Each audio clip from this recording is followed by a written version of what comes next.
Əziz dostlar, mən sizə Polyastek şirkəti haqqında məlumat vermək istəyirəm.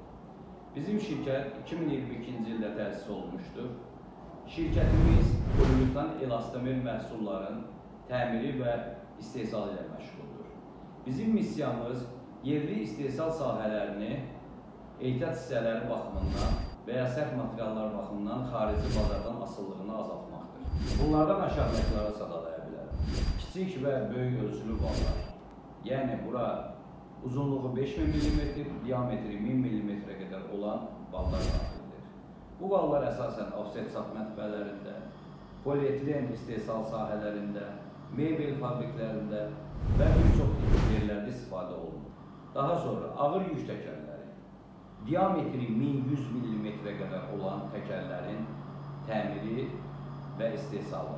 Ondan sonra kipkəslər, birləşdirici elastik muftalar və ağlınıza gələn bütün poliuretan elastomer məhsulların təmiri və istehsalı ilə məşğuldur. Hal-hazırda biz Avropanın öndə gələn poliuretan istehsalçılarının məhsullarından istifadə edirik.